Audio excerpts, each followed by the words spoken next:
Bonjour Malco. Salut. Ça va? Bah ouais. Bah pourquoi tu es là aujourd'hui? Bah écoute, moi je suis là contre la mise en concurrence du réseau historique de la RATP.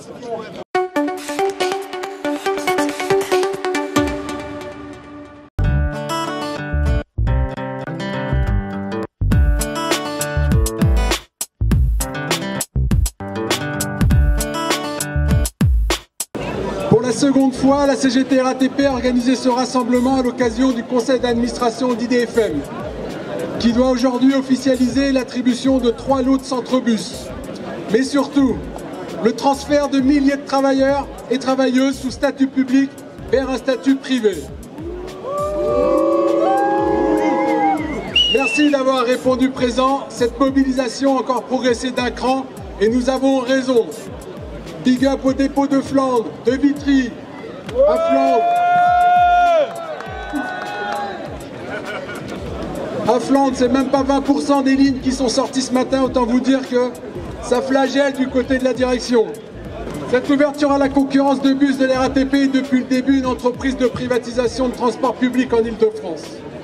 Madame Pécresse et son staff d'Île-de-France Mobilité ne peuvent plus se cacher derrière les groupes d'opérateurs français à capitaux publics pour faire diversion. Aujourd'hui, les attributions s'enchaînent et la vérité éclate au grand jour. Avec Transdev, aujourd'hui sous pavillon allemand, et l'entreprise italienne de transport milanais, ATM, qui a remporté le marché du Haut-Fontenay-aux-Roses, une privatisation qui ne disait pas son nom est aujourd'hui incontestable.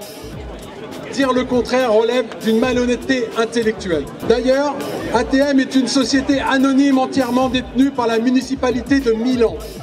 Nous pouvons interroger le sens de voir des opérateurs historiques aller faire de la prédation en réciprocité sur des réseaux hors de leurs frontières. Nous le répétons encore, le transport n'est pas une marchandise. La concurrence est le prétexte du capital pour capter l'argent des services publics au bénéfice d'actionnaires à l'occasion de l'ouverture de leur capital. C'est déjà le cas, comme l'a fait Keolis, filiale de la SNCF, avec le fonds de pension canadien, la Caisse de dépôt et placement du Québec, qui a pour mission de recevoir des fonds et de gérer en vue d'obtenir un rendement optimal. Cette privatisation porte le sceau du dumping social. Le conflit social au réseau FSO dans l'agglomération de Cergy, qui a donné lieu à plus de 100 jours de grève, portait exactement sur la question des triples grilles de salaire dans le même collectif et pour le même travail.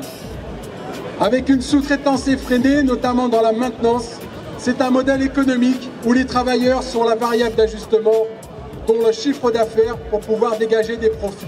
Lorsqu'ils ont nommé ouverture à la concurrence une privatisation déguisée, ils ont menti. Lorsqu'ils ont dit que rien ne changera pour les travailleurs après leur transfert, l'expérience des réseaux d'Optile a amené des conflits pour cause de dégradation des rémunérations et de leurs conditions de travail. Là encore, ils ont menti. Lorsqu'ils ont expliqué la nécessité de l'ouverture à la concurrence par l'augmentation de l'offre de transport, chaque jour, des centaines de services ne sont pas assurés. Ils ont encore menti. Enfin, ils ont dit que c'est l'Europe qui les oblige à mettre en la concurrence. C'est faux, encore et encore, ils mentent. Depuis le début, la CGT et ses militants ne sont pas dupes. Jamais nous avons accompagné ce funeste plan de destruction du réseau intégré, car d'autres voies sont possibles. C'est pourquoi notre mobilisation dans le collectif Stop Galère trouve toute sa légitimité en rassemblant élus politiques, progressistes, organisations syndicales et usagers. Nous avons des intérêts convergents. La dégradation de nos conditions de travail fait la dégradation des conditions de transport des usagers. Et à tous les responsables des organisations syndicales représentatives dans l'entreprise, je le dis solennellement, le courage, c'est maintenant. Ne soyez pas complices de ce gâchis social annoncé.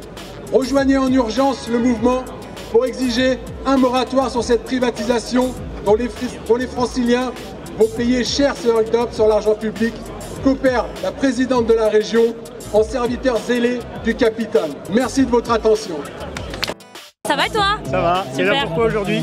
Je suis là pourquoi? Je suis là pour me battre pour mes conditions de travail, pour mon salaire, pour dire que face à la division qu'ils essayent de nous imposer avec cette mise à la concurrence, il faut qu'on reste tous ensemble, peu importe notre futur patron, que ce soit ATM, Transdev, Cap, dans tous les cas, c'est déjà des attaques qu'on subit, donc voilà, c'est ça que je suis venue dire aujourd'hui. Nous, ce qu'on constate, c'est que c'est d'abord et avant tout néfaste pour le service public, parce qu'on passe d'une entreprise intégrée avec une forme de synergie qui permet effectivement de répondre de façon la plus efficace possible aux besoins de déplacement des citoyens.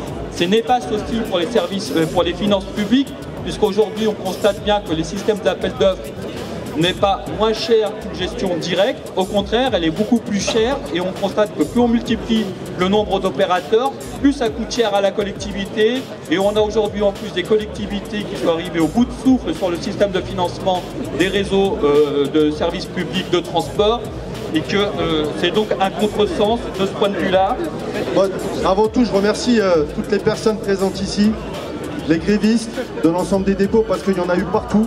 D'accord, que ce soit à la maintenance, que ce soit au niveau aussi des agents de maîtrise, il y en a eu quelques-uns, des machinistes. Donc avant tout, je remercie l'ensemble des collègues qui se sont mis grévistes et qui se sont inscrits dans ce processus de lutte.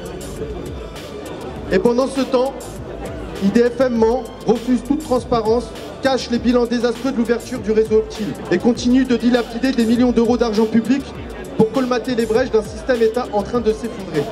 En ce qui concerne la maintenance, les conséquences sont déjà visibles. On nous parle de polyvalence, de souplesse, mais ce sont en réalité des suppressions de postes. MRB a été divisé par 2 depuis 10 ans, des horaires éclatés et une dégradation du matériel. Les réorganisations permanentes dans les ateliers créent une pression insupportable sur les agents de maintenance. Moins de temps pour effectuer les réparations, moins de moyens, mais plus de responsabilités.